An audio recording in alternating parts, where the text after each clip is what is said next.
afternoon mga kabuang. Update ta sa Tuang Falls kay gikang gi bagyo. Oh, danglog di kayo. Pero natay views sa ibabaw. Korea daw to, Korea. Taga Korea daw. Tingnan natin sa baba kung ilang Korea kaya ang ilang bisita kaya ang nasa baba. Tingnan natin mga kabuang. Sus, putik, madulas, maputik dahil sa walang sawang pag-ulan, pero okay lang. Ano pa to, pagka hindi na to ulan kasi umiinit na ngayon. Kaya grabe talaga, ang dulas, napakadulas mga kabuang. Tingnan natin ang tubig kung anong kulay, pero sure ko hindi pa yun malinaw kasi kaninang madaling araw may kunting ulan, siguro malabo ang tubig natin, kaya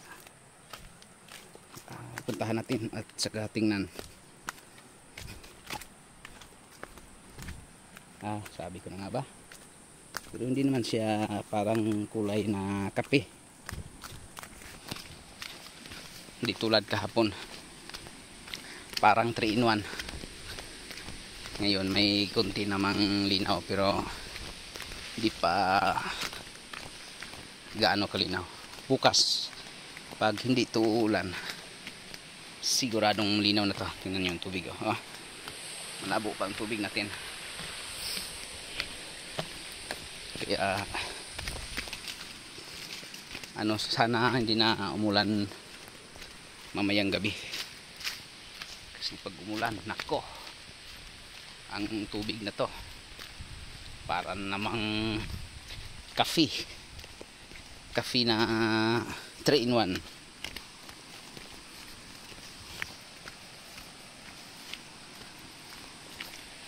Itong kulay ng tubig natin.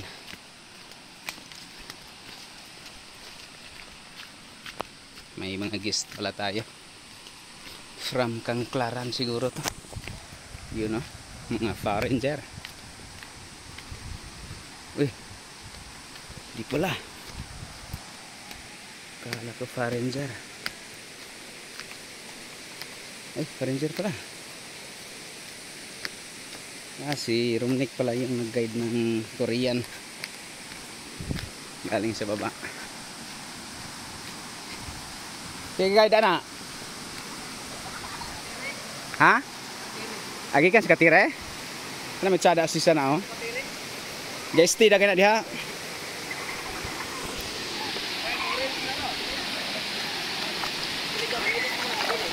Bustiri, Ha?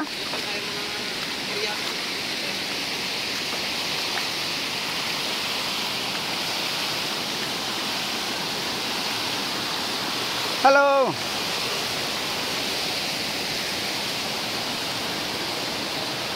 Guest pala to ni Bostere, yung foreigner na bumaba pala yung guest.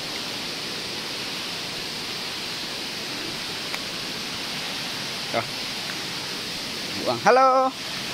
Good afternoon. What? Good afternoon. Good afternoon. Where are you from? Spain. Spain. Hola. Hola. That's your friend? My friend. Boss Tere. Fine. Good. The swing, jumping platform there. Okay, I can help you, Boss Tere. Para si Boss Tere natin sa may-ari ng Parkfly. Ayun po natin. taga Spain. Sila. Okay. Come on. Okay.